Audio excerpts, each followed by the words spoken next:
आजच्या सर्व प्रश्नाचे आन्सर तुम्हीच देणार आहे, ठीक आहे, कारण सगळे क्वेश्चन सोपेच आहेत. The most common type of fault in overhead transmission line. तर डबल लाईन टू म्हणजे क्वेश्चनचा मीनिंग काय आहे की सर्वात जास्त कोणता कॉमन फॉल्ट लाईनवर होतो ओव्हरहेड लाईनवर. तर double line to ground fault, single line to ground fault, three phase fault आणि लाईन टू लाईन फॉल्ट. आता हा तिन्ही चारही फॉल्ट जे डिफरंट टाइपचे फॉल्ट आहे, पण या चार टाइपच्या फॉल्टमधून सर्वात जास्त जे पर्सेंटेज आहे ते आपल्याला सांगायचं आहे की common type of fault in overhead transmission line. तर आन्सर द्यायचा तुम्हाला पटपट. Good morning all of you. तर आन्सर येतं माझ्याकडे बी, ऑप्शन बी. काही जणांचा सी पण आला आहे, पण आन्सर सी नाही आहे त्याच्यामध्ये. Okay, very good. ऑप्शन बी. ऑप्शन बी जे आहे ते ॲब्सोल्युटली राईट आन्सर आहे तुमचं. सिंपल क्वेश्चन होता एकदम. Option B, single line to ground fault जो आहे तो जवळपास 75% हाच फॉल्ट होतो लाईनमध्ये, single line to ground fault. Answer अगदी बरोबर आहे. नेक्स्ट क्वेश्चन आहे आपल्यासमोर. Different types of relay are use in a control circuit. Control सर्किटमध्ये आपण different types of relay use करतो. म्हणजे पहिली line, they operate in a predetermined stages. म्हणजे ते ऑपरेट करतात प्रीडिटरमाइंड स्टेज, म्हणजे त्यांना जसं आधीच ठरवून दिलेलं आहे तशा पद्धतीने ते काम करतात. म्हणजे त्यांच्यामध्ये जर आपण टाइम लॅग ठेवला असेल तर मग ते टाइम लॅग करतील. जर इन्स्टंटेनियस टाइम ठेवला असेल, आपण इन्स्टंटेनियस टाइम रिले असेल तर मग लगेच जसा फॉल्ट झाला त्याच इन्स्टंटला ते ऑपरेट करतील. तसे जे दे ऑपरेट इन डिटरमाइंड म्हणजे माहित करून घेणे. प्री म्हणजे आधीच, जसं आधीच आपल्याला पाहिजे तसं ते ऑपरेट करतात predetermined state according to the requirement of the control. बरं, जशी रिक्वायरमेंट असेल कंट्रोलची तशा हिशोबाने. सम जसं आपल्याला कधी टाइम दिले पाहिजे आहे, कधी टाइम दिले नाही पाहिजे आहे, त्याच्या हिशोबाने आपण रिलेची निवड करतो किंवा त्याचे ऑपरेशन आहे ते डिफाइन करतो. Some are capable of operating at a delay time. म्हणजे सम त्याच्यातले जे काही आहे ते डिले टाइमवर ते ऑपरेट करण्यासाठी कॅपेबल असतात, म्हणजे कार्यक्षम असतात. जे टाइम डिले असते त्याच्यामध्ये, जसं इलेक्ट्रोमॅग्नेटिक रिले आहे त्याच्यामध्ये टाइम डिले नसतो, डायरेक्ट फॉल्ट झाला धडकन हा लागतो आणि सरळ लाईन जी आहे ती आपली ट्रिप होते. Relay which of the following use as a time lapse relay. Time lapse relay म्हणजे असा कोणता रिले आहे की ज्याच्यामध्ये टाइम लॅप्स किंवा मग टाइम डिले दिला जातो. किंवा टाइम डिले म्हणजे फॉल्ट झाल्यानंतर थोड्या वेळानं तो थोडा तरी टाइम घेतो आणि नंतर मग तो सर्किटला ब्रेक करतो. तर read relay, electromagnetic relay, clamper type armature आणि थर्मल रिले. आता तुम्हाला हे इलेक्ट्रोमॅग्नेटिक रिले काय आहे हे माहिती आहे, आपण शिकलो आहे. याच्यामध्ये मुवेबल एक आर्मेचर असतो. क्लॅम्पर टाइप आर्मेचर म्हणजे तेच आहे इलेक्ट्रोमॅग्नेटिक टाइप सारखाच रिले. रीड रिले म्हणजे त्याच्यामध्ये स्विचेस असतात जे ऑपरेट केले जातात. रीड रिलेमध्ये नंबर ऑफ स्विचेसला कंट्रोल केलं जाते रीड रिलेमध्ये. आणि चौथा आहे थर्मल रिले. तर सोपा क्वेश्चन आहे एकदम की तुम्हाला आन्सर पाहून सांगता येईल की याचा आन्सर काय राहणार, की असा कोणता रिले आहे की ज्याच्यामध्ये थोडासा टाइम लॅप्स राहणार, म्हणजे थोडासा सर्किट उशिरा ब्रेक होणार. तर सांगा पटकन आन्सर कोणता आहे. सर क्वेश्चन दिसत नाही आहे, क्वेश्चन दिसत नाही आहे. क्लॅरिटी वाढवा थोडीशी मोबाईलची जे ॲडव्हान्स सेटिंगमध्ये जा, ॲडव्हान्स सेटिंगमध्ये जाऊन एकदा क्लॅरिटीवर चेक करा. म्हणजे जे ॲडव्हान्स सेटिंग आहे त्याच्यामध्ये जाऊन क्लॅरिटी वाढवा, तुम्हाला दिसेल. माझ्या मोबाईलमध्ये तर क्लिअर आहे. हिटला वेळ लागेल, अगदी बरोबर. तर तुमचं जे आन्सर आहे हिटला वेळ लागेल म्हणजे थर्मल रिले जे राईट आन्सर आहे, अगदी बरोबर थर्मल रिले. कारण थर्मल रिलेमध्ये काय होईल की तो जे मेटॅलिक प्लेट्स असतात त्यातल्या प्लेट असतात त्या गरम व्हायला वेळ लागतो. त्याच्या कारण इथं जो आहे डिफाइनेट टाइम डिले आहे, म्हणजे टाइम लॅप्स आहे थर्मल रिलेमध्ये. जो एक सिंपल क्वेश्चन होता. सगळे सिंपल क्वेश्चन आहे आजचे, एकदम सिंपल आहे. म्हणजे घेतले नसते तरी चाललं असतं, पण त्यात कसं आहे आपण प्रत्येक चॅप्टरचे घेतले आहे त्याचे घेऊनच घेऊ आता. तर 3 नंबर आहे, which of the following is an instantaneous relay. Which of the following is an instantaneous relay. Instantaneous relay म्हणजे कोणता रिले जो क्षणार्धात वर्क करतो. म्हणजे जसा फॉल्ट झाला त्याच्या काही मायक्रो सेकंडमध्ये किंवा काही सेकंडमध्ये तो ऑपरेट होतो, अशाला म्हणतो आपण इंस्टंटेनियस रिले. तो कोणता आहे, इंडक्शन टाइप आहे, परमनंट कॉईल टाइप आहे, permanent magnet movable coil type आहे म्हणजे पीएमएमसी आहे, की थर्मोकपल टाइप रिले आहे. 4 ऑप्शन आहे. आता याचा आन्सर आपण मला वाटतं जसं इथं जर इलेक्ट्रोमॅग्नेटिक रिले असतं ते आन्सर बरोबर असतं, इलेक्ट्रोमॅग्नेटिक अट्रॅक्शन टाइप रिले, पण तो रिले नाही आहे याच्यामध्ये. त्याचा आन्सर राहणार आहे ऑप्शन सी बरोबर. ठीक आहे, याचा आन्सर मी सांगतो तुम्हाला option C, permanent magnet moving coil. Permanent magnet म्हणजे दोन मॅग्नेट असतील, याच्यामध्ये कॉईल असते. जसा कॉईलला आपल्या ट्रिपिंग सिग्नल भेटले तसंच कॉईल रोटेट होते आणि रोटेट झाला की मग ती आपले कॉन्टॅक्ट क्लोज करते. तर हा जो आहे permanent magnet moving coil type हा आहे त्यातला इंस्टंटेनियस रिले ऑप्शन दिलेला आहे आपल्याला त्याच्यातून. ठीक आहे, जे तुम्ही आन्सर बरोबर दिलेला आहे पीएमएमसी. ठीक आहे, ओके. त्याच्यानंतर आहे 4 नंबरचा क्वेश्चन. एचआरसीचं फुल फॉर्म आपल्याला माहिती आहे, हाय रॅप्चरिंग कॅपॅसिटी. तर high rupturing capacity in comparison to circuit breaker. म्हणजे एचआरसी फ्यूजला आपण सर्किट ब्रेकर सोबत अँड रिले सोबत जर कंपॅरिझन केलं समजा आपण, एका साईडला एचआरसी फ्यूज आहे आणि दुसऱ्या साईडला सर्किट ब्रेकर आणि रिले आहे. तर fuse is better protective device. तर फ्यूज हा बेटर प्रोटेक्टिव्ह डिवाइस आहे म्हणजे सर्किट ब्रेकर आणि रिलेपेक्षाही म्हणते. तर हे का म्हटलं जाते आहे की फ्यूज हा बेटर प्रोटेक्ट, कारण की कॉस्टच्या तुलनेमध्ये जर कॉस्ट पाहिली आपण तर फ्यूजला खूप लो कॉस्ट लागेल. तेच जर आपल्याला सर्किट ब्रेकर आणि रिले दोन्ही वापरावे लागतात त्यामुळे कॉस्ट वाढून जाणार. पण इथं म्हटलं जाते की fuse is better protective device आहे, पण कशासाठी. तर खाली 4 ऑप्शन दिले आहे, about electromagnetic forces, about thermal stresses, both A and B आणि ओनली बी. ओनली बी म्हणजे पाहता हे ऑप्शन बी आणि हे बी हे सारखं झालं आहे, म्हणजे बी आणि डी सारखं झालेलं आहे. तर एकंदरीत समजा 3च ऑप्शन आहे तुमच्याजवळ अबाउट इलेक्ट्रोमॅग्नेटिक फोर्स. तर ह्या क्वेश्चनचा मीनिंग काय आहे पहिले तुम्ही आन्सर सांगा, मग मी तुम्हाला त्याचं मीनिंग सांगतो की काय आहे.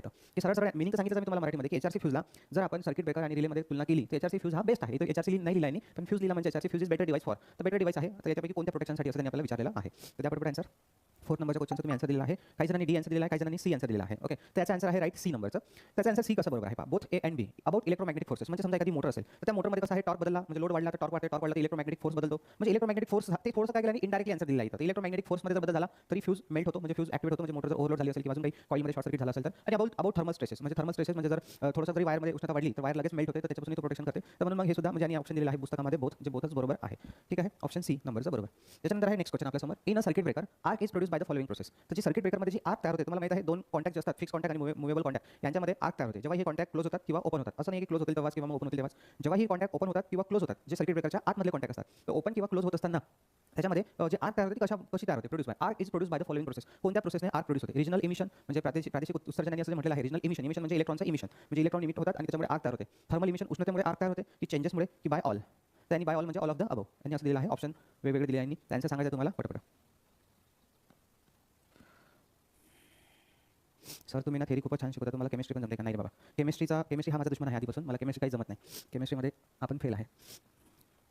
तर in a circuit breaker arc is produce by the following process. तर आर्क कशामुळे प्रोड्यूस होते तर सांगा पटपट आन्सर्स.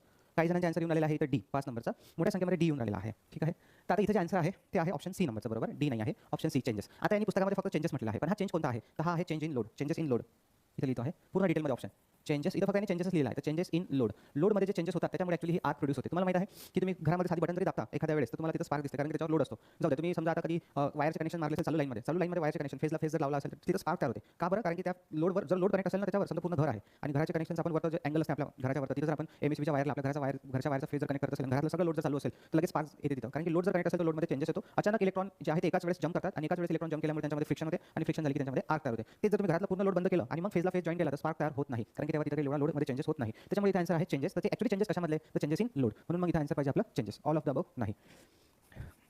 नेक्स्ट क्वेश्चन 6 नंबरचा. Breaking capacity of a circuit breaker is usually express in terms of. Breaking capacity आपण शिकलेलो आहोत सर्किट ब्रेकरमध्ये, म्हणजे स्विच गेअर प्रोटेक्शनमध्ये सर्किट ब्रेकरच्या बाबतीत की ब्रेकिंग कॅपॅसिटी काय असते, मेकिंग कॅपॅसिटी काय असते. ठीक आहे. आर्सिंग व्होल्टेज काय आहे, हे सगळं डेफिनेशन आपण पाहिलेलं आहे. तर कॅपॅसिटरची एक ब्रेकिंग कॅपॅसिटी सर्किट ब्रेकरची कॅपॅसिटर म्हटलं मी चुकीनं, तर सर्किट ब्रेकरची एक ब्रेकिंग कॅपॅसिटी असते. तर ती ब्रेकिंग कॅपॅसिटी कशामध्ये एक्सप्रेस केलेली असते, म्हणजे त्याचं रेटिंग काय आहे हे यांनी इथे विचारलेलं आहे. एम्पियर, व्होल्ट, मेगावॅट की मेगा व्होल्ट एम्पियर. याचा आन्सर तुम्हाला सांगायचा आहे. सांगा पटकन. बरोबर आहे. तुम्ही लोड असताना जर आयसोलेटर ओपन केला तर खूप मोठा स्पार्क तयार होते. धन्यवाद. मुलं आपल्या अकॅडमीचे हुशार आहेत. अगदी बरोबर. चला 6चा आन्सर द्यायचा तुम्हाला. Breaking capacity of circuit breaker usually express in terms of ampere, volt, megawatt आणि ampere, megawatt, mega volt ampere. तुम्ही जे आन्सर दिलेला आहे डी नंबरचं ते ॲब्सोल्युटली राईट आहे. मेगा व्होल्ट एम्पियर हे जे कॅपॅसिटी राहते, ब्रेकिंग कॅपॅसिटी किंवा मेकिंग कॅपॅसिटी, हे दोन्ही जे आहे ते मेगा व्होल्ट एम्पियरमध्ये म्हणजे एमव्हीमध्ये दर्शवल्या जाते. आता का सर एमव्हीमध्ये दर्शवल्या जाते असं जर तुम्ही प्रश्न विचारला तर त्याचा आन्सर आहे की लार्ज रेटिंग त्यांची जी कॅपॅसिटी राहते खूप जास्त राहते, त्याच्यामुळे त्यांचा आन्सर ऑब्वियसली किलोमध्ये न सांगता आपण मेगामध्ये सांगतो.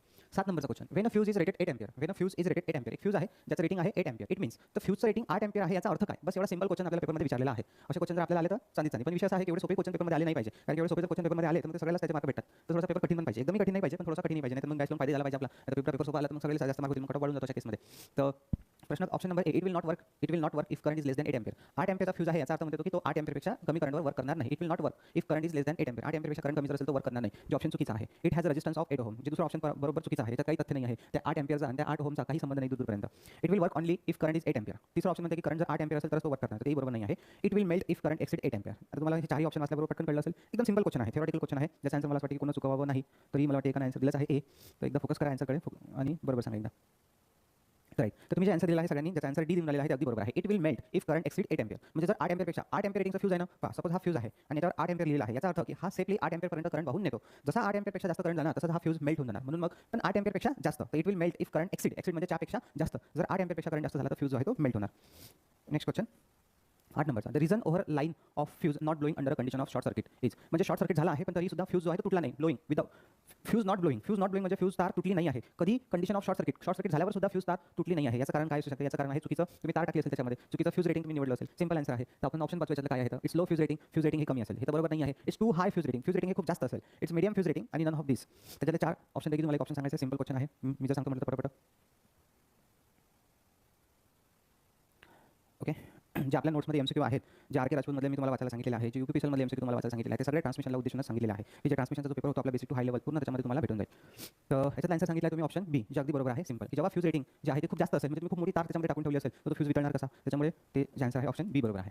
Next question. A relay use for protection of motor against overload. म्हणजे मोटरच्या प्रोटेक्शनसाठी आपण रिले यूज करत आहे अगेन्स्ट ओव्हरलोड. म्हणजे ओव्हरलोडपासून जेव्हा मोटर जेव्हा ओव्हरलोड झाली तेव्हा त्या ओव्हरलोडपासून मोटरचं संरक्षण करण्यासाठी आपण कोणता रिले यूज करतो असं यांनी इथे विचारलेलं आहे. Impedance relay, electromagnetic attraction type, thermal relay आणि बुकोज रिले. सिंपल आन्सर आहे. जेव्हा मी तुम्हाला कधी स्टार्टर सांगितलं असेल ड्युअल स्टार्टर, तेव्हा मी तुम्हाला एक गोष्ट एका वाक्यात सांगितली असेल की ड्युअल स्टार्टरमध्ये जो वरती रिले लावलेला असतो तो कोणता रिले असतो. ठीक आहे. तर त्याच्यानुसार तुम्हाला प्रश्नाचा आन्सर द्यायचा आहे. ड्युअल स्टार्टर अगदी बरोबर. तुम्ही जे आन्सर देऊन आलेले आहे सगळेजण, तुमच्या नावाकडे पण माझा फोकस आहे. किती नवीन विद्यार्थी आहे, किती जुने विद्यार्थी आहेत. ठीक आहे. तर बढिया. त्याचा आन्सर आहे ऑप्शन सी थर्मल रिले. ठीक आहे. जो ड्युअल स्टार्टर आहे त्याच्यामध्ये जो रिले वापरला जातो तो आहे थर्मल रिले. थर्मल रिले म्हणजे काय, त्याच्यामध्ये बाय मेटलच्या स्ट्रीप राहतात, त्या गरम झाल्या की त्या बेंड होतात, बेंड झाल्या की कॉन्टॅक्ट ओपन होतात, त्याच्यामुळे तिथं वापरला जातो थर्मल रिले. आणि ओव्हरलोड झाली मोटर म्हणजे ओव्हरलोड करंट जातो. ओव्हरलोड करंटमुळे जास्त उष्णता तयार होते, जास्त उष्णतेमुळे त्या प्लेट्स बेंड होतात, त्याच्यातले स्ट्रीप असतात त्या बेंड होतात आणि सर्किट ओपन होऊन जाते.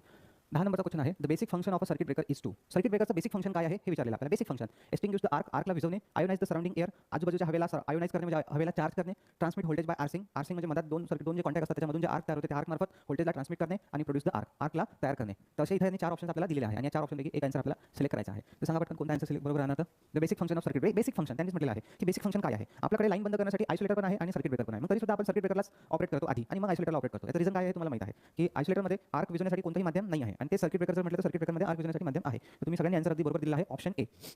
Extinguish the arc. ठीक आहे, आर्क विझवण्यासाठी सर्किट ब्रेकरमध्ये माध्यम असते.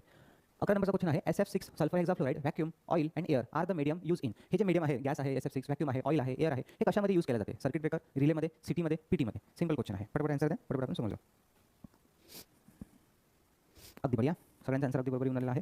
तुमच्या आधी जर मी आन्सर दिलं बाय चान्स तरी आन्सर देत चला, म्हणजे मला कळतेच. ठीक आहे, अगदी बरोबर. तुमचा आन्सर आहे ऑप्शन ए, जे राईट आहे. कारण की सर्किट ब्रेकरमध्ये आपण हे आर्क स्विचिंग मीडिया म्हणजे आर्कला विझवण्यासाठी जे साधन वापरतो आहे, गॅस आहे, व्हॅक्यूम आहे, ऑइल आहे, हे सगळं आपण सर्किट ब्रेकरमध्ये यूज करतो. म्हणजे आन्सर ऑप्शन ए बरोबर आहे. 12 नंबरचा क्वेश्चन म्हणतो आपल्याला which one of the following type of circuit breaker is suited for minimum voltage and minimum current rating. कमीत कमी करंटवर आणि कमीत कमी व्होल्टेजवर पुढीलपैकी कोणतं सर्किट ब्रेकर हे उपयुक्त आहे? Oil circuit breaker, miniature circuit breaker, air circuit breaker, air blast circuit breaker, असे 4 ऑप्शन्स आहेत. त्या आन्सर सांगायचं तुम्हाला पटकन. मिनिमम व्होल्टेज आणि मिनिमम करंट, मिनिमम व्होल्टेज आणि मिनिमम, नाही चुकू नका रे, आन्सर 12चं बरोबर द्या. मिनिमम व्होल्टेज आणि मिनिमम करंटसाठी आपण सी नंबर वापरू, air circuit breaker. Okay, maximum मुलाचा आन्सर सी.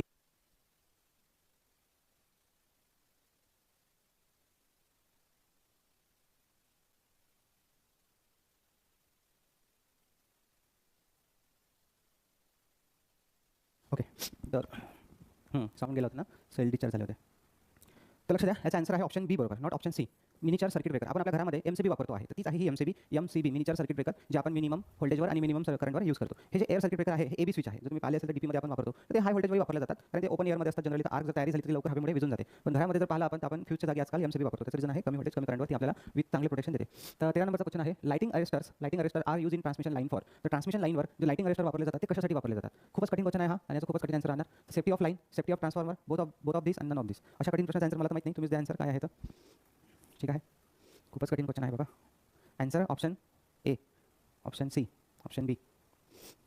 Okay done. तर अगदी बरोबर आहे तुमचा answer option C, both of this. आपण ज्या लाइटिंग अरेस्टर लावतो ते ट्रान्समिशन लाईनच्या प्रोटेक्शनसाठी, आणि ट्रान्समिशन लाईनवर जेवढे इक्विपमेंट्स लावलेले असतात, मग ते CTPT असो, ट्रान्सफॉर्मर असो, सगळ्यांच्या प्रोटेक्शनसाठी हे लाइटिंग अरेस्टर वर्क करतात. तर सेफ्टी ऑफ ट्रान्सफॉर्मर पण आलं आणि सेफ्टी ऑफ लाईन पण आली त्याच्यामध्ये. 14 नंबरचा क्वेश्चन म्हणतो आपल्याला the thermal relay work on the principle of. तर थर्मल रिले जो आहे तो कोणत्या प्रिन्सिपलवर वर्क करतो? असं इथे विचारलेलं आहे. Mechanical effect, heating effect, chemical effect आणि रेडिएशन इफेक्ट. थर्मल रिले एवढा सिंपल आन्सर आहे की त्याचं तिथंच प्रश्न आहे, तिथंच उत्तर आहे. बरोबर, प्रश्न असा विचारलेला आहे की तिथंच प्रश्न तिथंच उत्तर, म्हणजे त्या प्रश्नामध्ये त्याचं उत्तर आहे, फक्त शब्दाला फिरवावं लागते बस. बढिया, आन्सर येऊन आलेला आहे ऑप्शन बी बरोबर, जे ॲब्सोल्युटली राईट आहे. हिटिंग इफेक्ट, जे राईट आन्सर आहे हिटिंग इफेक्ट. थर्मल म्हणजे उष्णतेवर काय येणार आहे? हिटिंग इफेक्टच येणार आहे. तर हिटिंग इफेक्टवर थर्मल रिले वर्क करतो. नेक्स्ट क्वेश्चन आहे आपल्याकडे the facility of earth leakage circuit breaker, ELCB जी आहे ती आपण the facility of earth leakage circuit breaker should be म्हणजे वापरले जाते, प्रोव्हाइड केला जाते. If the load exceed, load याच्यापेक्षा जास्त जर असेल तर ELCB लावल्या गेली पाहिजे किंवा लावल्या जाते असं त्यांनी म्हटलेलं आहे. तर कितीपेक्षा लोड जास्त असलं तर 1 किलोवॅट, 3 किलोवॅट, 5 किलोवॅट, 10 किलोवॅट. त्याचा आन्सर मी सांगून देतो तुम्हाला. त्याचा आन्सर आहे ऑप्शन सी, 5 किलोवॅट. 5 किलोवॅटपेक्षा जर जास्त असेल तर तिथं आपण अर्थ लिकेज सर्किट ब्रेकर यूज करतो. तर कारण की हा पाठांतरावरचा क्वेश्चन होता म्हणून मी त्याचा आन्सर सांगून दिलं. तसं तुम्ही त्याचा आन्सर बरोबर दिला आहे काही जणांनी. 16 नंबरचा क्वेश्चन आहे MCB protect circuit from. MCB जे आहे ते सर्किटला MCB प्रोटेक्ट सर्किट फ्रॉम, सर्किटला प्रोटेक्ट करते. MCB पण कशापासून? From a short circuit only, short circuit पासून प्रोटेक्शन करते, ओव्हरलोड पासून प्रोटेक्शन करते, की शॉर्ट सर्किट अँड ओव्हरलोड पासून प्रोटेक्शन करते, की none of this. Simple question आहे एकदम. MCB protect a circuit from, circuit कोणत्या सर्किट पासून, म्हणजे सर्किटला कशापासून प्रोटेक्ट करते MCB? सांगा पटपट answer. Option C sorry, option C जे ॲब्सोल्युटली चुकीचं नाही आहे. नाही आहे म्हटलं मी चुकीचं. शॉर्ट सर्किट, MCB मध्ये शॉर्ट सर्किट झाला तरी ट्रिप होते आणि ओव्हरलोड झाली तरी ट्रिप होते. ठीक आहे, तर आन्सर आहे option C. Next question, in the trip coil of a circuit breaker energy is given by. आता तुम्हाला ह्या क्वेश्चनचा आन्सर माहिती आहे. सगळे क्वेश्चन लॉजिकल, म्हणजे सगळे क्वेश्चन तुम्ही जे काही थेरी शिकले त्याच्यावर अवलंबून आहे. In the trip coil of the circuit breaker जे ट्रिप कॉईल असते तिला कोणता सप्लाय दिला जातो? Energy is given bye. DC voltage दिला जाते, AC व्होल्टेज दिला जाते, नो व्होल्टेज दिला जाते आणि नो सप्लाय रिक्वायर्ड. सप्लायची आवश्यकताच नसते. सांगा पटकन आन्सर. तुम्ही डायग्राम काढलेला आहे तुमच्या नोट्समध्ये, पाहून घ्यायचा एकदा की सर्किट ब्रेकर ऑपरेशन लिहिलेलं आहे त्याच्यामध्ये, detail operation of circuit breaker. त्याच्यामध्ये तुम्ही पाहिलं असेल आपण कोणता सप्लाय दिलेला आहे, तर तुम्हाला त्याच्यावर आन्सर आठवून जाणार. काही तुमचे डाऊट येऊन आले असतात की 3 इडियट मूवी तुम्ही बघितला आहे का? त्यामधले how to start a 3 phase induction motors seen. 3 phase induction motor हा सब्जेक्ट असतो का इंजिनिअरिंगला? हो, अगदी बरोबर आहे. तर याचा आन्सर आहे ऑप्शन ए बरोबर, जे तुम्ही अगदी बरोबर दिला आहे. ऑप्शन ए बरोबर. DC supply. आणि DC सप्लाय का देतो? म्हणूनच आपण सबस्टेशनला बॅटरी बँक यूज करतो. जेवढे की सर्किट ब्रेकर तिथे लावलेले असते त्यांच्या फंक्शनिंगसाठी, त्यांच्या ऑपरेशनसाठी आपण DC सप्लाय वापरतो. का? कारण की मेन सप्लाय बंद झाल्यावर आपल्याला ते ऑपरेट करता आले पाहिजे. त्याचं सर्किट सेपरेटली असलं पाहिजे, जे आपल्या लाईनवर डिपेंड असलं पाहिजे. म्हणून तिथे आपण बॅटरी बँक आणि DC सप्लाय यूज करतो. Which of the following is not a part of circuit breaker. पुढीलपैकी सर्किट ब्रेकरचा कोण पार्ट नाही आहे? Which of the following is not a part of circuit breaker. Blast vessel, permanent and movable connection हे तर आहे part, conservator आणि operating mechanism. हे 4 ऑप्शन असल्याबरोबर काही समजू का ना समजू, पण मला एक शब्द समजलेला आहे. कोणता? तो तुम्हाला समजला असेल की तो तर कधीच सर्किट ब्रेकरचा पार्ट नाही आहे. म्हणून तुम्ही त्याचा आन्सर देऊ शकता. म्हणजे क्वेश्चन समजून घेण्याची गरज नाही आहे, जास्त डोक्याला ताण देण्याची आवश्यकता नाही आहे. अरे चुकू नका, क्वेश्चन नंबर 18चा आन्सर ऑप्शन ए नाही आहे. ओके, ऑप्शन ए नाही आहे त्याचा आन्सर. त्याचा ऑप्शन आहे सी बरोबर. कन्झर्वेटर. कन्झर्वेटर कशाचा डिवाइस आहे? कन्झर्वेटर ट्रान्सफॉर्मरचा डिवाइस आहे. तो कुठून आला? सर्किट ब्रेकरला, बरोबर. त्याच्यामुळे जो आहे कन्झर्वेटर हे हा पार्ट नाही आहे आणि आपल्याला विचारलं होतं not a part of circuit breaker. Circuit ब्रेकरचा पार्ट आहे नाही आहे, हे तर बाकी आपल्याला समजलं. आता ऑपरेटिंग मेकॅनिझम असते, त्याच्यामध्ये परमनंट मुव्हेबल कनेक्शन असतात. ब्लास्ट व्हेसल म्हणजे तिथून हवा बाहेर निघते, एअर प्रेशराइज एअर बाहेर निघते, ते व्हेसल पण त्याला असतात. म्हणजे सगळे बाकीचे तिन्ही पार्ट्स असतात. कन्झर्वेटर पार्ट नसतो. त्याच्यामुळे ऑप्शन नंबर सी बरोबर आहे.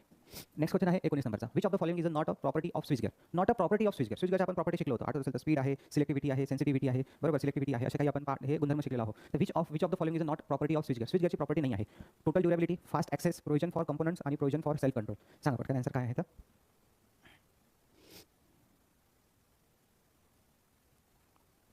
आता तुझे सुदेश तुझे आन्सर नंतर देतो मी क्वेश्चनचे.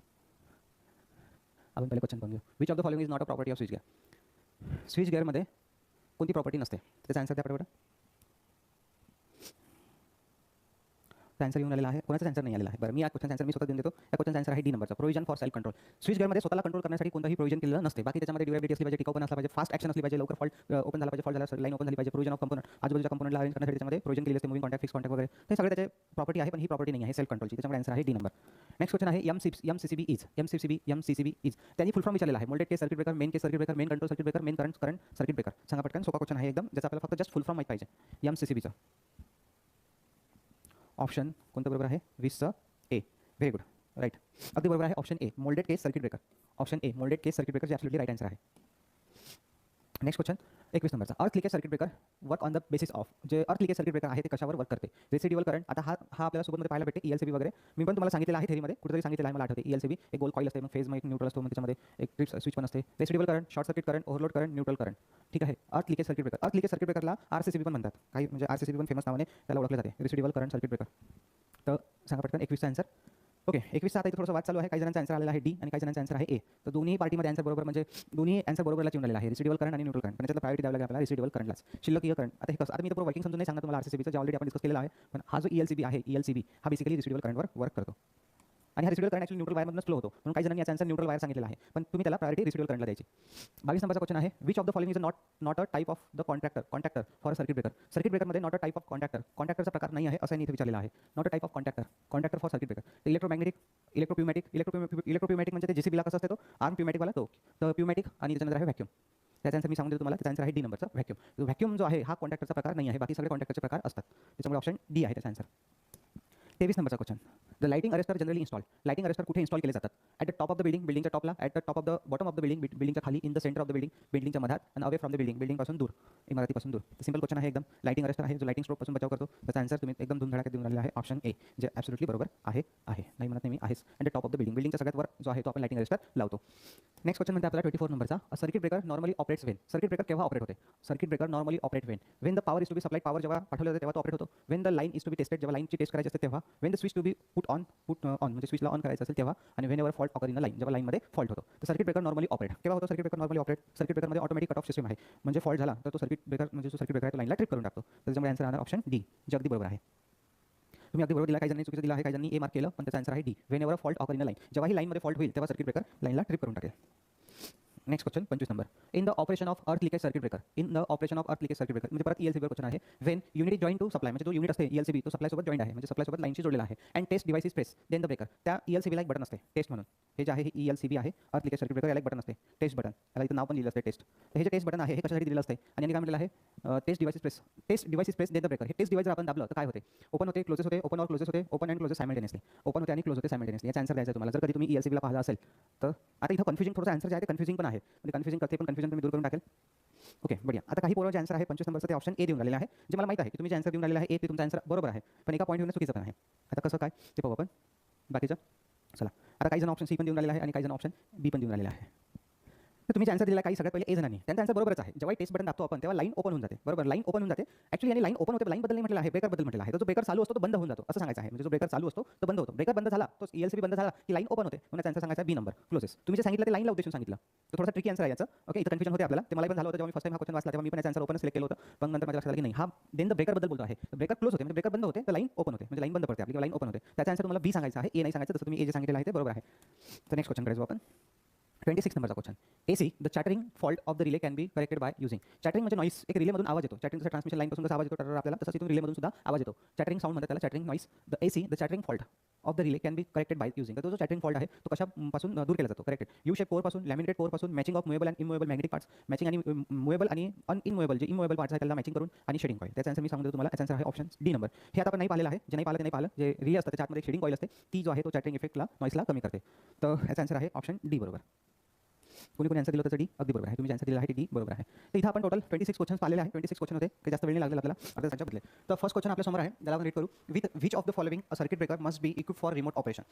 With which of the following circuit breaker, कोणतं सर्किट ब्रेकर आहे must be equip for remote operation. Equip म्हणजे रिमोट ऑपरेशन बनवलेलं आहे. रिमोट ऑपरेशन म्हणजे सबस्टेशनमध्ये जे कंट्रोल रूम राहते त्याच्यापासूनच त्याला कंट्रोल केलं जाते. रिमोट म्हणजे ॲक्च्युअल रिमोट नाही की रिमोटवरून त्याला कंट्रोल केलं जाते. रिमोट म्हणजे दुरून कंट्रोल केलं जाते with the help of switch. तसं कोणतं सर्किट ब्रेकर आहे यांनी विचारलेलं आहे. इन्व्हर्स टाइम ट्रिप की time delay trip, shunt trip, none of the above आणि ऑल ऑफ द अबव असे काही यांनी 5 ऑप्शन दिलेले आहे. त्याच्यामध्ये एक ऑप्शन आपल्याला निवडायचा आहे राईटवाला. ठीक आहे, तुम्हाला आन्सर माहिती असेल तर तुम्ही आन्सर पुट करा, अदरवाइज मी सांगतो.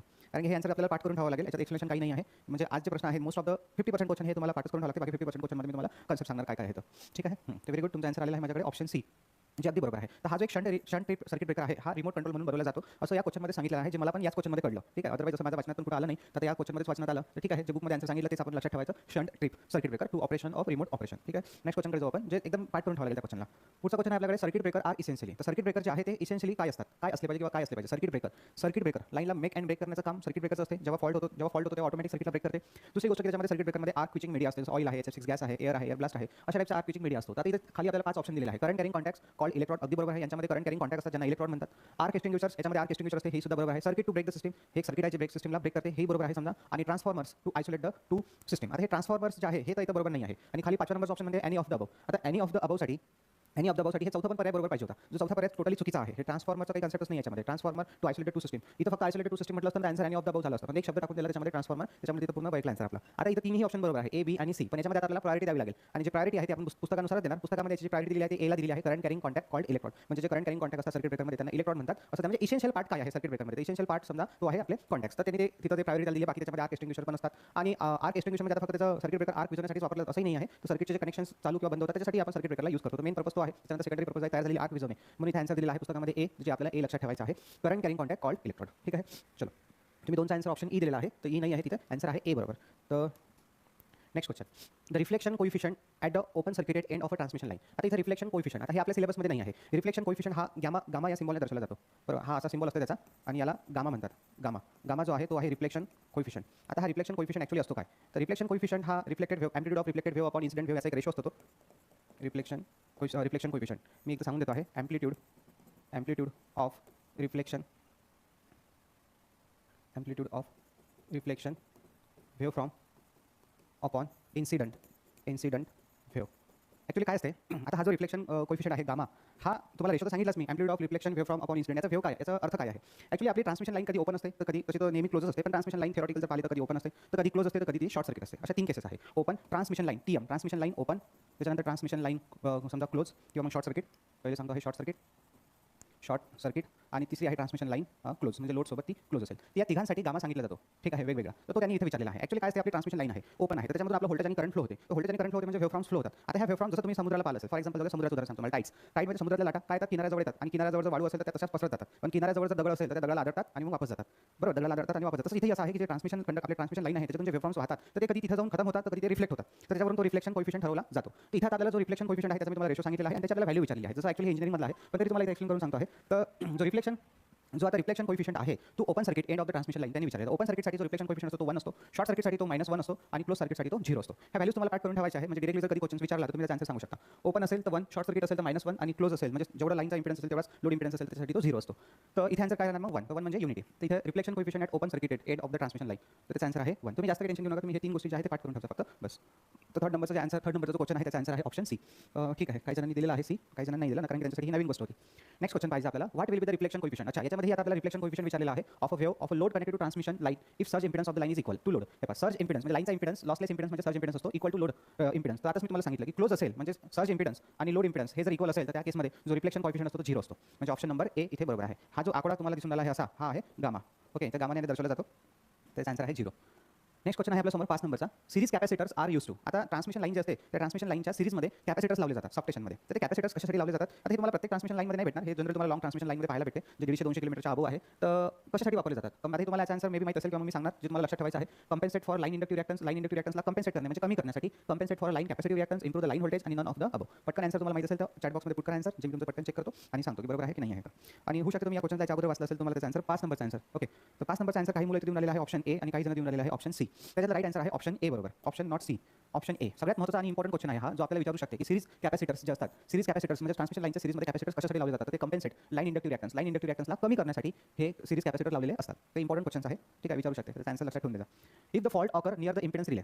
एक इम्पिडन्स रिले लावलेला आता आपण रिले शिकलेलो आहोत. ओके, इम्पिडन्स रिलेबद्दल आपण थोडक्यात सांगितलं तुम्हाला की इम्पिडन्स रिले असा रिले आहे की जो जिथं कुठं फॉल्ट झाला असेल तिथला आपल्याला डिस्टन्स सांगते बरं की एवढ्या डिस्टन्सवर फॉल्ट झालेला आहे. तर आता हे जे इम्पिडन्स रिले आहे त्याच्यामध्ये विचारलेला आहे if the fault occur near to impedance relay म्हणजे इम्पिडन्स रिलेच्या नियर फॉल्ट ऑकर झाला तर V I ratio will be. V I ratio म्हणजे काय आहे? शेवटी इम्पिडन्सच आहे. व्ही बाय आर म्हणजे आर, व्ही बाय आय म्हणजे आर आणि आर म्हणजे इम्पिडन्स. तर व्ही बाय आय रेशो कसा असेल? कॉन्स्टंट असेल फॉर ऑल डिस्टन्स, सगळ्या डिस्टन्ससाठी तो कॉन्स्टंट असेल तर ते चुकीचं आहे. Lower than that of if the fault occur away from the relay म्हणजे रिलेपासून दूर फॉल्ट झाला असेल तर तो कमी असेल.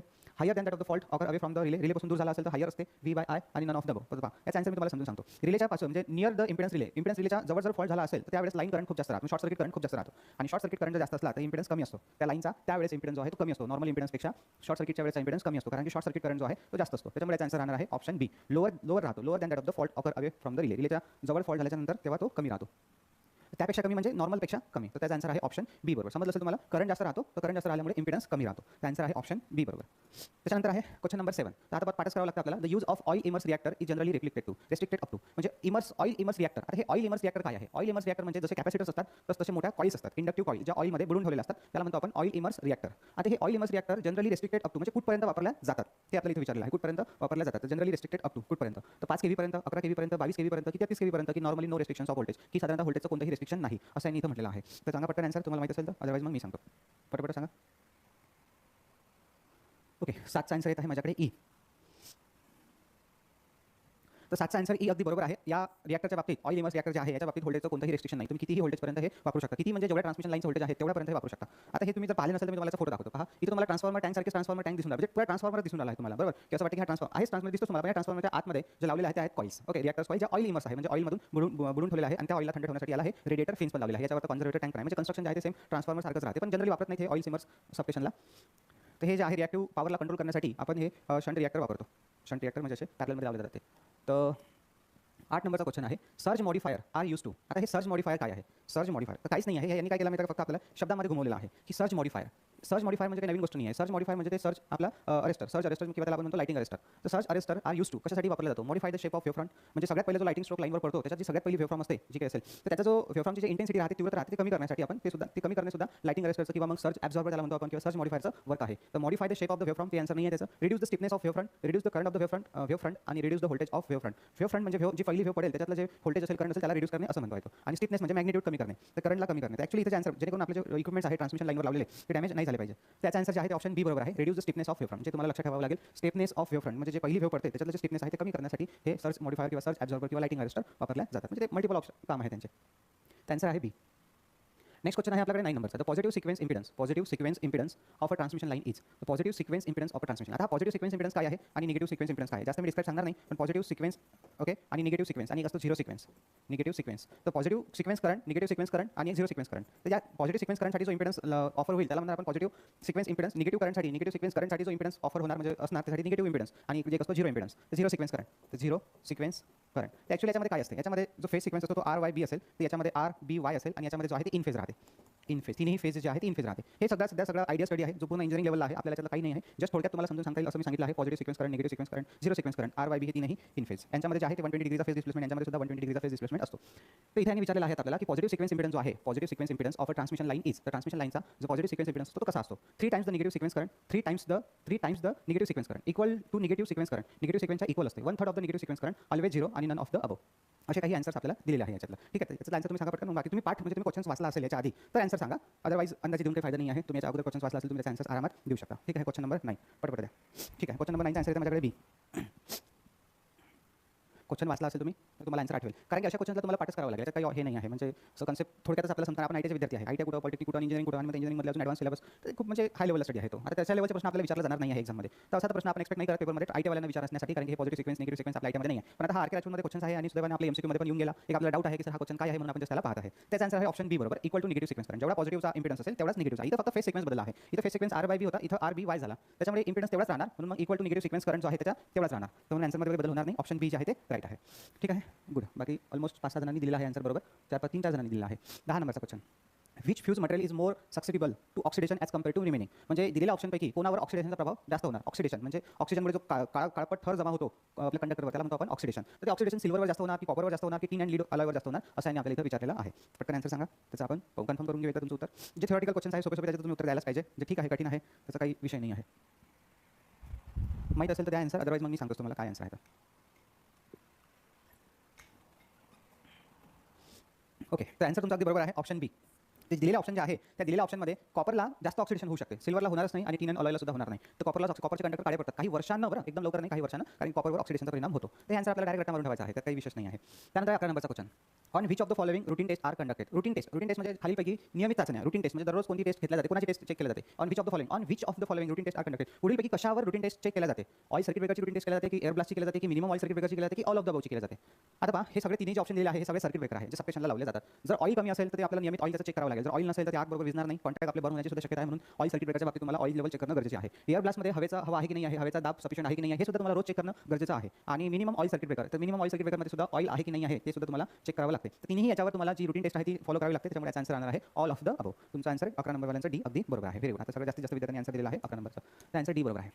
त्याच्यानंतर आहे 12 नंबरचा question. HF6 gas is yellow in colour. चुकीचा आहे, बरोबर. कलर लेस असतो तो. इज लाइटर दॅन एअर, नाही तो हेवी आहे. लाइटर दॅन एअर नाही आहे, हेवियर आहे. इज नॉन टॉक्सिक, हे बरोबर आहे, नॉन टॉक्सिक असतो. Has pungent smell. ओके, हे तर काय आहे, पंगेंट स्मॉल स्पेलिंग इथे अलगच आहे. नन ऑफ द अबव जाऊ द्या. तर डी ऑप्शन आपल्याला करायला लागेल, आपल्याला ऑप्शन सी चं करायला लागते. HF6 गॅस जो आहे तो नॉन टॉक्सिक आहे, विषारी नाही आहे. जेव्हा आपण हा चॅप्टर पाहिला आहे स्विच गेअर अँड प्रोटेक्शन, त्याच्यामध्ये हा क्वेश्चन आपण म्हणजे याच्यावरचा जो हे आहे थिअरी ऑलरेडी पाहिली आहे की कॅरेक्टरिस्टिक्स ऑफ HF6 गॅस. तर तो कलरलेस आहे, ऑर्डरलेस आहे आणि नॉन टॉक्सिक आहे, नॉन फ्लेमेबल आहे. हे सगळे फायदे आहे HF6 गॅसचे. त्याच्यामुळे आन्सर राहणार आहे ऑप्शन सी बरोबर. आता मी जर कोणत्या क्वेश्चन आन्सर लवकर देत असेल तर तुम्ही पटकन आन्सर पुट करून टाकायचा, म्हणजे मला कळून जाईल की तुम्हाला आन्सर पाठ होतो का.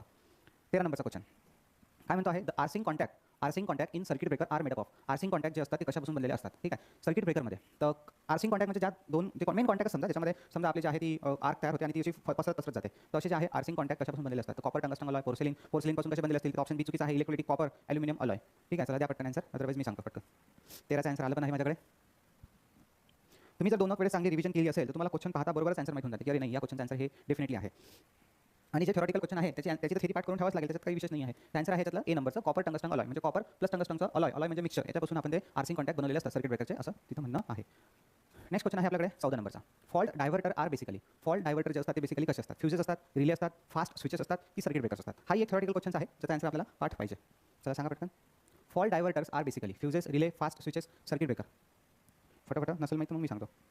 आन्सर यायचं माझ्याकडे अजून नाही माहीत, ठीक आहे मी सांगतो त्याचा आन्सर. याचा आन्सर आहे option C, fast switches. Fault diverter are basically, fault diverter जे आहे ते बेसिकली फास्ट स्विचेस असतात जे फॉल्टला डायव्हर्ट करतात. ठीक आहे, डायव्हर्ट करणे म्हणजे इम्पिडन्सनुसार. ठीक आहे, म्हणजे कधी कसं असतं न्यूट्रलमधून पण करंट येतो, रिव्हर्स करंट, अशा केसमध्ये तो करंट जमिनीमध्ये पाठवून देणे न्यूट्रल वायर मार्फत, तर त्याला पण आपण डायव्हर्टर म्हणतो. तर ते रिलीज करतो. फॉल्ट म्हणजे फास्ट स्विचेस म्हणजे फास्ट स्विचेस म्हणजे ॲक्च्युअली काय आहे, तर सर्किट ब्रेकरचाच प्रकार आहे पण एकदम फास्ट ऑपरेशन करतात. पण इथं आन्सर आणि डी नाही दिलेला आहे आणि आन्सर सी दिलेला आहे, तर आपण हे सीच मार्क करायचं. सर्किट ब्रेकरचाच प्रकार आहे तो फास्ट. तर त्याच्यानंतर आहे 15 नंबरचा question. DC shunt relay are made up of. तर हा क्वेश्चनचं आता हे शंट रिले आपण पाहिलं नाही आहे. DC shunt relay are made up of हा म्हणजे असं समजून जा की तुम्ही आपला इलेक्ट्रोमॅग्नेटिक रिलेमध्ये जे कॉईल असेल ती म्हणजे शंट कॉईल आणि ही जे शंट कॉईल असेल. आता शंट तुम्हाला शब्द सांगते आहे शंट म्हणजे पॅरलल आणि जी वाइंडिंग आपण पॅरलल लावतो ती कशी असते तुम्हाला माहिती आहे. जी वाइंडिंग आपण पॅरलल लावतो ती बारीक तारेची व जास्त वेळेची असते. म्हणून मग इथे आन्सर राहणार आहे many turns of a thin wire. Shunt शब्द आला ना, शंट शब्द म्हणजे शंट कॉईल आणि शंट कॉईल कशी असते तर बारीक तारेची व जास्त वेळेची जी पॅरलल सप्लायची जोडली जाते. त्याच्यामुळे जर सिरीज म्हटलं असतं तर मग ती जाड तारेची आणि कमी वेळेची आली असते. त्याच्यामुळे आन्सर आहे many turns of thin wire. 16 नंबरचा question. When a transmission line is energise म्हणजे जेव्हा आपण ट्रान्समिशन लाईनला एनर्जाइज करतो म्हणजे सप्लाय देतो, the wave that propagate on it is. तर जे वेव्ह राहते म्हणजे जे करंट वाहतो त्याच्यामध्ये त्या 2 वेव्ह राहतात, व्होल्टेज आणि करंट वेव्ह. तर त्या कोणत्या करंट वेव्ह वाहते की व्होल्टेज वेव्ह वाहते असं त्यांनी विचारलेलं आहे. Current wave only, voltage wave only, both A and B, power factor wave only. तर आन्सर द्यायचा आहे तुम्हाला, सांगा पटकन. सिंपल क्वेश्चन आहे एकदम म्हणजे काही मोठा क्वेश्चन नाही आहे. मला सांगा ट्रान्समिशन लाईनला जेव्हा आपण एनर्जाइज करू, सप्लाय देऊ, तेव्हा व्होल्टेज वाहणार फक्त की करंट वाहणार की दोन्ही वाहणार. एक लाईन तुम्हाला लक्षात असेल तुम्ही त्याचा आन्सर देऊ शकता. जिथं व्होल्टेज आहे तिथं करंट आहे, जिथं करंट आहे तिथं व्होल्टेज आहे, बरोबर. जिथं करंट आहे तिथं व्होल्टेज आहे, जिथं व्होल्टेज आहे तिथं करंट आहे. दोघंही एकमेकांपासून जुदा नाही होऊ शकत आहे, बरोबर. त्याच्यामुळे याचा आन्सर काय आहे ऑप्शन सी, जे तुम्ही अगदी बरोबर दिलेला आहे सी, बोथ ए अँड बी. आता हे पाठांतराचा क्वेश्चन आहे, resistance grounding is use for a voltage between. तर हे रेजिस्टन्स ग्राउंडिंग काय आहे हा सगळ्यात महत्त्वाचा कन्सेप्ट आहे. उत्तर लक्षात ठेवूच आपण. तर हे रेजिस्टन्स ग्राउंडिंग अशासाठी असते, जसं आता हे आपलं स्टार कनेक्शन आहे. तर स्टार कनेक्शनमध्ये जो न्यूट्रल असतो, न्यूट्रल म्हणजे आपला अर्थ, स्टार पॉईंट म्हणजे न्यूट्रल, याच्या सिरीजमध्ये एक रेजिस्टन्स जोडून याला ग्राउंड केला जाते, म्हणून याला म्हणतो आपण रेजिस्टन्स ग्राउंडिंग. नावातच लपलेलं आहे रेजिस्टन्स ग्राउंडिंग, म्हणजे जो न्यूट्रल आहे त्याला ग्राउंड केला जाते with the help of resistance. आणि हा रेजिस्टन्स कशासाठी लावला जाते, तर लिमिट शॉर्ट सर्किट करंटला लिमिट करण्यासाठी, लिमिट शॉर्ट सर्किट करंट. तर हे जे आहे रेजिस्टन्स ग्राउंडिंग, असं हे न्यूट्रलला रेजिस्टन्सच्या माध्यमातून ग्राउंड करणे, तर हे कुठे केलं जाते, किती व्होल्टेजच्या लाईनवर केलं जाते, 33 kV to 66 kV, 11 kV to 33 kV, 3.3 kV ते 11 kV आणि नन ऑफ द अबव. त्याचा आन्सर मी सांगतो तुम्हाला, याचा आन्सर आहे ऑप्शन सी. तुम्ही पाहिलं असेल की आपल्या घराजवळ जे डिस्ट्रिब्युशन ट्रान्सफॉर्मर आहे त्याचा जो न्यूट्रल असतो म्हणजे स्टार पॉईंट असतो, तो प्रत्येक पोलवर अर्थ केलेला असते. हां, तिथे आपण रेजिस्टन्स लावत नाही, पण पुस्तकांमध्ये सांगितलं जाते की रेजिस्टन्स लावला पाहिजे, तर ते एक आन्सर आहे. तर हे 3.3 kV ते 11 kV त्याचं आन्सर आहे. आणि रेजिस्टन्स ग्राउंडिंग म्हणजे काय, तर न्यूट्रलला रेजिस्टन्स मार्फत ग्राउंड करणे. त्याच्यानंतरचा क्वेश्चन आहे आपल्याकडे 18 नंबरचा, discrimination between main and backup protection is provided by the use of relays which are. Discrimination म्हणजे फरक बिटवीन मेन अँड बॅकअप प्रोटेक्शन. मेन अँड बॅकअप प्रोटेक्शनमध्ये जो फरक आहे is provided by the use of relay, यूजवरून तो विच आर. तर तो मेन डिफरन्स कशामुळे असतो, बॅकअप आणि मेन रिलेच्या मागे बॅकअप रिले. तर हे जे डिफरन्स आहे मेन रिले आणि बॅकअप रिले यांच्यामध्ये हे फरक कशावरून असते, तर फॅक्टवरून असते, म्हणजे वस्तुस्थितीवरून असते, त्यांच्या वापरावरून म्हणता येईल चालता येते. सेन्सिटिव्ह असतात म्हणून स्लो आणि none of the above. Simple question आहे एकदम. इंग्लिशमध्ये वाचलं तर खूप भयानक वाटते की नाही बा, क्वेश्चन खूप कठीण असेल, काय मिनिंग आहे डिस्क्रिमिनेशन बिटवीन. त्याला म्हणायचं काहीच नाही, त्याला म्हणायचं आहे की मेन रिले आणि जो बॅकअप रिले असते याच्यामध्ये मुख्य आपण फरक कसा काय सांगतो, की पटकन हा बॅकअप रिले आहे आणि हा मेन रिले आहे. सांगा. Very good. ऑप्शन 18चा सी. Very nice. तर 18चा तुम्ही आन्सर एकानं सांगितलेलं आहे तसं 18चं. आता बाकी काही जण बी पण सांगून राहिलेलं आहे. नाही, 18चा आन्सर सी बरोबर आहे. ठीक आहे. स्लो तुम्हाला माहिती आहे मेन रिले आणि बॅकअप रिले. तर बॅकअप रिले स्लो असतो, म्हणजे तो थोड्या वेळानं ऑपरेट होतो. पहिले मेन रिले ऑपरेट होते आणि तो जर ऑपरेट नाही झाला तर बॅकअप रिले ऑपरेट होतो. त्याच्यामुळे याचा आन्सर राहणार आहे option C, slow. Next question आहे 19 नंबरचा, air blast circuit breaker. Air blast okay म्हणजे मोठी एअरची टँक असते, त्याच्यामध्ये एअर आपण जमा करतो आणि मग जेव्हा ही लाईनचे कॉन्टॅक्ट सर्किट ब्रेकरमध्ये कॉन्टॅक्ट ट्रिप होतात, म्हणजे ओपन किंवा क्लोज होतात, तेव्हा ती ब्लास्ट एअर त्याच्यावर सोडली जाते. तर air blast circuit breaker for 400 kV power system are design to operate in. तर किती टाइम्समध्ये ते ऑपरेट झाले पाहिजे याच्यासाठी बनवले जातात म्हणतात. म्हणजे एअर ब्लास्ट सर्किट ब्रेकर म्हटलेलं आहे आणि ते 400 किलो व्होल्टचं त्याचं रेटिंग दिलेलं आहे. त्याने फक्त टाइम विचारलेला आहे, जो टाइम आपल्याला पाठ करून ठेवायचा आहे 100 मायक्रोसेकंद, 50 मिलीसेकंद, 0.5 सेकंद आणि 0.1 सेकंद. तर हा टाइम एवढा कमी असतो की तुम्हाला आपण पाहिलं आहे. तुम्हाला जर शॉर्ट आपण फॉल्ट अनालिसिसची डायग्राम पाहिली होती, आठवत असेल तर फॉल्ट अनालिसिसच्या डायग्राममध्ये आपण पाहिलं होतं की 2 सायकल रिलेला लागते, मग 3-3.5 सायकल सर्किट ब्रेकरला लागते, 5-5.5 सायकल लागतात. मग एका सायकलसाठी लागणारा टाइम असतो 20 मिलीसेकंद. तर जवळपास 100 ते 120 मिलीसेकंद तसं त्याचा आन्सर येते. पण इथे 100 मिलीसेकंद आणि आन्सर नाही, 100 मिलीसेकंद. पण 100 मिलीसेकंद नाही याच्यामध्ये, याच्यामध्ये आहे 50 मायक्रोसेकंद. तर इथे आपल्याला मिलीसेकंदमध्ये आन्सर द्यायचा आहे. आता मिलीसेकंदमध्ये एकच आहे, म्हणजे इथे आन्सर करणार आहे 50 मिलीसेकंद. तर जी व्हॅल्यू आपल्याला पाठ करून ठेवावी लागेल 50 millisecond. Very good. Only option B बरोबर आहे. ठीक आहे. 19चा ए नाही आहे, 19चा बी बरोबर आहे. त्याच्यानंतर आहे 20 नंबरचा क्वेश्चन, ॲडमिटन्स रिले इज रिकामी जागा. हां, आता हा ॲडमिटन्स रिले इम्पिडन्स रिले आहे, डायरेक्शनल रिले आहे, नॉन डायरेक्शनल रिले आहे की काय आहे. तर जो ॲडमिटन्स रिले असतो, मी सांगतो तुम्हाला ॲडमिटन्स रिले, त्याच्यानंतर इम्पिडन्स आणि रिॲक्टन्स. इम्पिडन्स आणि रिॲक्टन्स असे 3 मेन रिलेज आपण तुम्हाला म्हटलं होतं. त्यातला ॲडमिटन्स रिले जो आहे तो डायरेक्शनल रिले आहे. आता हे डायरेक्शनल रिले काय आहे आणि नॉन डायरेक्शनल रिले काय आहे हे तुम्हाला माहिती आहे ऑलरेडी, आपण शिकलो आहे आपल्या थेरीमध्ये. तर डायरेक्शनल आणि नॉन डायरेक्शनल. तर जर कधी तुम्हाला इम्पिडन्स आणि रिॲक्टन्स विचारला तर नॉन डायरेक्शनल सांगायचं, आणि जर ॲडमिटन्स विचारला तर डायरेक्शनल रिले सांगायचं. म्हणजे आन्सर राहणार आहे ऑप्शन बी, डायरेक्शनल रिले. ॲडमिटन्स रिले जो आहे तो डायरेक्शनल रिले असतो आणि इम्पिडन्स आणि रिॲक्टन्स हे नॉन डायरेक्शनल रिले असतात. ठीक आहे. Very good. ऑप्शन बी बरोबर आहे तुमचं.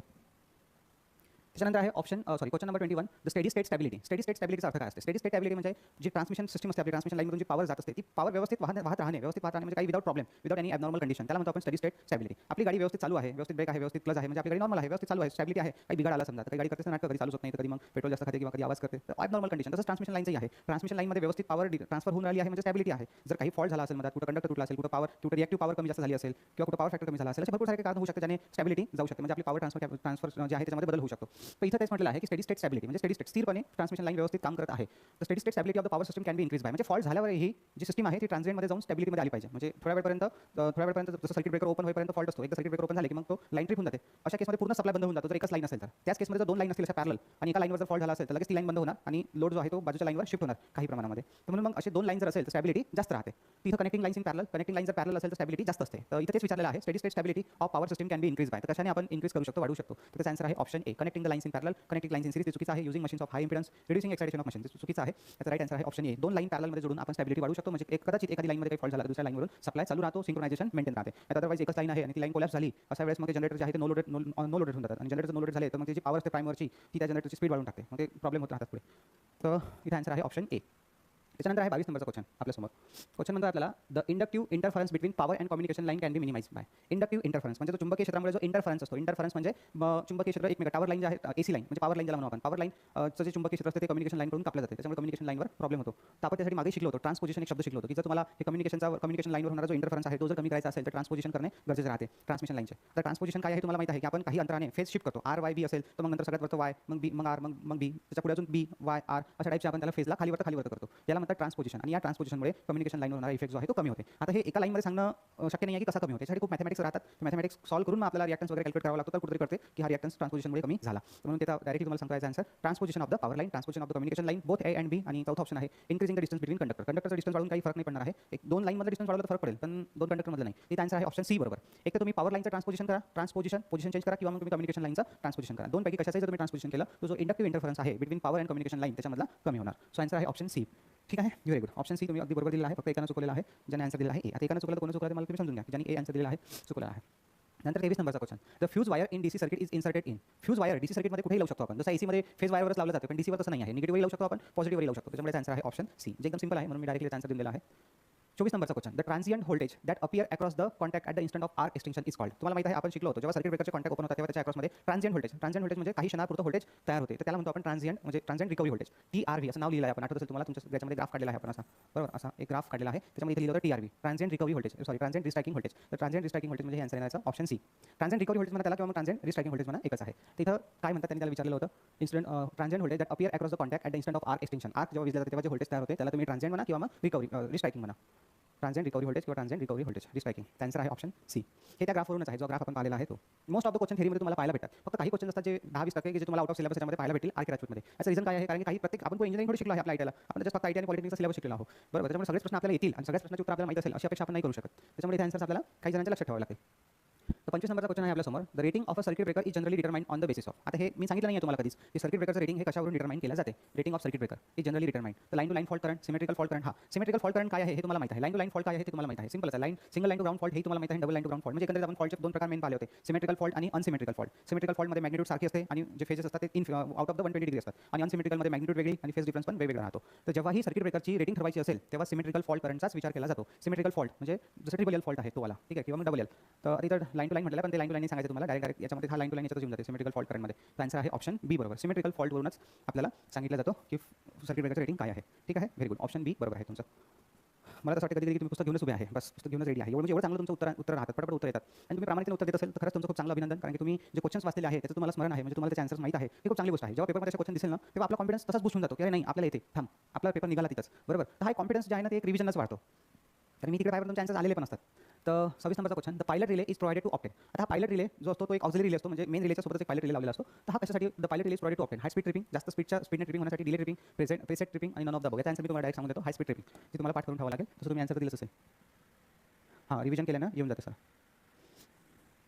बढिया.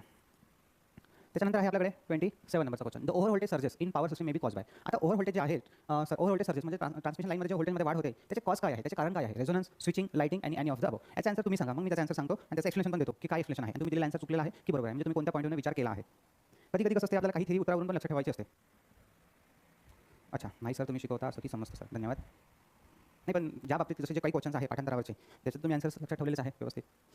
तर काय आन्सर देऊन राहिले तुम्ही, option D, any of the above. तर व्हेरी गुड, तुमचा आन्सर अगदी बरोबर आहे, ऑप्शन डी. मला अपेक्षित म्हणजे मला असं वाटलं होतं की काही मुलांचा आन्सर ऑप्शन सी देतील, लाइटिंग, म्हणजे त्यांच्या डोक्यात तेच असेल की लाइटिंग पडली म्हणजे आकाशातील वीज जर ट्रान्समिशन लाईनवर पडली तर लाईनमध्ये व्होल्टेज वाढते. पण त्याचे कारण आपण शिकलो नाही आहे. आपण दोन कारण शिकलो होतो, इंटरनल कॉजेस आणि एक्सटर्नल कॉजेस. तर इंटरनल कॉजेसमध्ये आपण स्विचिंग, रेझोनन्स हे शब्द लिहिले आहे, तुम्ही पाहून घ्या, तुमची नोट्स उघडून घ्या, त्याच्यामध्ये तुम्हाला हे शब्द सापडतील, रेझोनन्स, स्विचिंग हे झालं इंटरनल कॉजेस, आणि लाइटिंग झालं एक्सटर्नल कॉजेस. म्हणून याचा आन्सर तुम्ही जे दिला आहे ते ॲब्सोल्युटली राईट आहे, any of the above. Done, बढिया. पुढे जाऊ आपण. नेक्स्ट क्वेश्चन आपल्याकडे 28 नंबरचा, the contact space in circuit breaker is ionize by. Contact space म्हणजे ते दोन कॉन्टॅक्ट राहतात, मुव्हिंग कॉन्टॅक्ट आणि फिक्स कॉन्टॅक्ट. ठीक आहे, फिक्स आणि मुव्हिंग. तर याच्यामध्ये जी गॅप असेल, स्पेस असेल मधातली, ठीक आहे, moving contact space in circuit breaker is ionize, म्हणजे हे मधातली जे हवा गॅप आहे ही आयोनाइज होते. आयोनाइज म्हणजे हवा, जे पार्टिकल्स आहे ते चार्ज होते. आयोनाइज म्हणजे पार्टिकल्स चार्ज होणे. तर ते कशाने होतात, field emission from the surface of the contact. Field emission म्हणजे इलेक्ट्रिक फील्ड राहते त्याच्यामुळे, thermal emission from the surface of contact, जी थर्मल इमिशन म्हणजे उष्णता राहते त्याच्यामुळे, थर्मल आयोनायझेशन ऑफ गॅस, उष्णतेमुळे गॅसचं आयोनायझेशनमुळे, की एनी ऑफ द अबव. तर हा क्वेश्चन थोडासा आपला आउट ऑफ द बॉक्स आहे, आउट ऑफ द सिलेबस आपल्यासाठी कधी आपल्याला पाहिलं नाही असं, त्याचा आन्सर मी सांगून देतो, तुम्हाला माहितीच असेल, एनी ऑफ द अबव. या तिन्ही कारणामुळे इथं आयोनायझेशन होते. हे आतापर्यंत जर आपल्याला माहित नसेल तर आता माहित झालं आपल्याला की अरे नाही, इथं जे आयोनायझेशन होते दोन कॉन्टॅक्टमध्ये त्याचे तीन कारण आहेत जे आपल्याला लक्षात ठेवावे लागतात. तर ते फील्ड इमिशन म्हणजे इलेक्ट्रिक फील्डचं जास्त प्रभाव असेल तर थर्मल इमिशन आणि थर्मल आयोनायझेशन. ठीक आहे. नेक्स्ट क्वेश्चन आहे 29 नंबरचा, the breaking capacity of 3 phase circuit breaker is given by. आता हा फॉर्म्युला आपण शिकलो आहे ब्रेकिंग कॅपॅसिटीचा, पण तो आपण तुम्ही जर पाहिला असेल तर आठवत असेल तुम्हाला, तर √3 इंटू आपण √2 पाहिला होता, इंटू RMS करंट अशा प्रकारचा तुम्ही पाहिला असेल. पहिले मॅक्सिमम करंट RMS आणि काहीतरी 1.75 आला होता, 1.57. तर इथे जे आहे नाही 1.5 केले 2.5 वगैरे, पण इथं तो फॉर्म्युला नाही आहे, इथं हा वेगळा फॉर्म्युला आहे. The breaking capacity of 3 phase circuit is given by. The breaking कॅपॅसिटीचा एक नवीन फॉर्म्युला आहे जिथे आन्सर दिलेला आहे आणि ए नंबरचा √3 into service voltage into rated symmetrical current, म्हणजे व्होल्टेज गुणिला करंट गुणिला √3, म्हणजे एक प्रकारे पॉवर कॅल्क्युलेट केलेली आहे यांनी. बरं, ब्रेकिंग कॅपॅसिटी यांनी आता ही MVA मध्ये सांगितली असेल. तर सर्व्हिस व्होल्टेज म्हणजे लाईनचं व्होल्टेज आणि रेटेड सिमेट्रिकल करंट, ही पॉवर